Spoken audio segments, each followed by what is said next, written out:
Labdien! Mani sauc Kristaps Jokmanis, un šodien pie manis ciemos ir Kristaps. Čau. OK barbecue grill saimnieks. Un šodien mēs gatavosim vistas puspārnus, grilētu kukurūzu, un būs arī mango salsa. Šodienas pārņiem mēs lietosim barbecue garšvielu, kur ir baigi forši kūpināta paprika un vēl citas sastāvdaļas. Nedaudz pieliesim olīveļu, sagrilēsim jau uzkarsētā grilā. Tad es ņemšu puspārnus, likšu viņu uz mana foršā papīra dēlīša. Tur izmantot arī veselus spārniņus. Nedaudz apslakst ar olīveļu. Droši nedaudz pārforsēs, tas nekas. Garšvielu iekritīs grilā.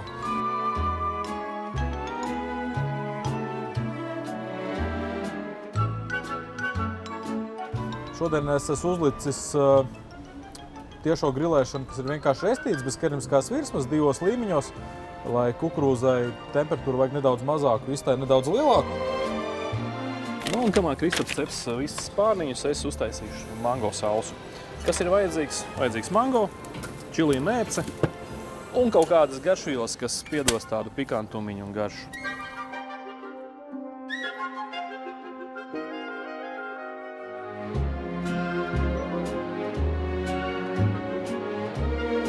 Mango esmu sakapājis, es pielieku nedaudz saldo čili mērci. Viņa tāda drīzāk man ir domāta, lai būtu mazliet lipīgāka, tas viss, lai turētos kopā. Nedaudz karijas. Karijām tomēr ir tās savas daudzās garšas. Un pielikšu arī mango čili marinādi. Tā ir uz eļas bāzes. Nu, viņa ir atkal ar asumiņu ar tādu, tāpēc es viņu nedaudz. Un paņemšu arī to eļļu, kas viņai ir tā kā pa virsu.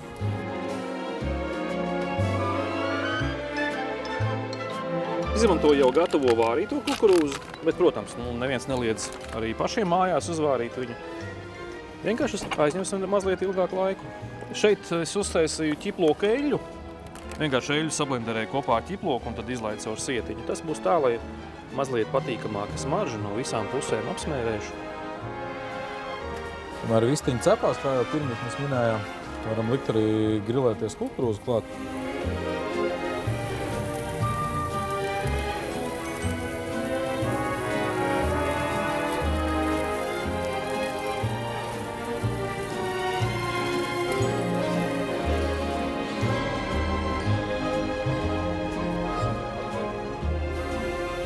Kā mēs redzam, tas aizņēma mums minūtes no 7 līdz 10. Vista ir gatava. Ņemt viņu droši ārā.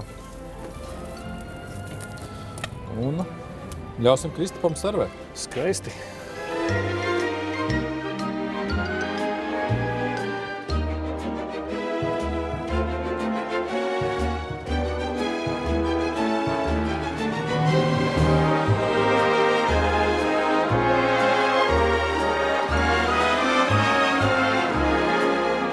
Vistu puspārnē grilētu kukurūzu un mango salsu un gatavi. Lai labi garšo. Labi aptīk.